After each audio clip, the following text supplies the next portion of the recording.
জ্বালানি তেলের দাম বেশি হওয়ায় বিপাকে পড়েছেন ভোলার কয়েক লাখ জেলে। কারণ নদীতে মাছ কম থাকায় তেলের খরচই ওঠে না। ফলে আর্থিকভাবে ক্ষতিগ্রস্ত হচ্ছেন তারা। এরই মধ্যে বেশ কিছু জেলে মাছ শিকার বন্ধ রেখেছেন। তাই ঘাটে এখন সারি সারি ট্রলার। এদিকে জেলেদের সমস্যার কথা চিন্তা করে বিভিন্ন প্রণোদনা দেওয়ার আশ্বাস দিয়েছে স্থানীয় মৎস্য বিভাগ। ভোলা থেকে মোহাম্মদ অনিকের তথ্যচিত্রের ডেস্ক রিপোর্ট।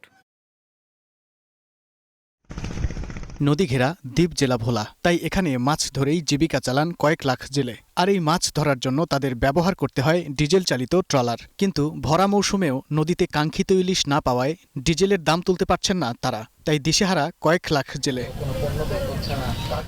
নদীতে মাছ না পাওয়া গেলে পেশা ছেড়ে দেয়া ছাড়া কোনো উপায় নেই বলে জানান জেলেরা। আর অনেকেই মাছ শিকার বন্ধ রেখেছেন।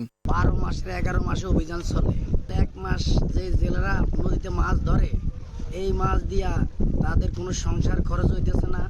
যাদের যে ক্যারিং খরচ, তাদের ক্যারিং খরচও মিকাপ হইতেছে না। তেলের দাম যে বাড়তি, মনে করেন যে নদীর জেলে পোষে না, তারপরে কিস্তি আছে, সংসারের খরচ আছে। সরকার যদি তেলের দামটা যদি একটু সীমিত করে কমায়া দিত, তাহলে জেলেরা নদীতে যায় কিছু মাছ ধরিয়া পোষাইতে পারতো, সংসার নিয়ে ফলান চাপান নিয়ে খায়া বাঁচতে পারতো।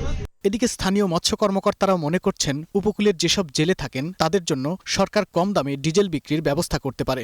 এই ডিজেলের দামটা আপনারা জানেন যে গত সময়তে বেশ বাড়ছে। আমাদের জেলেরা যেহেতু এই ডিজেল চালিত ইঞ্জিনে তারা মাছ ধরে, এই কারণে তাদের অবশ্যই কিছুটা কস্টিং বাড়ছে। ভোলায় 1,42,000 জন নিবন্ধিত জেলে রয়েছেন, আর নিবন্ধনের বাইরে রয়েছে আরও 1.5 লাখ জেলে। Global television news desk.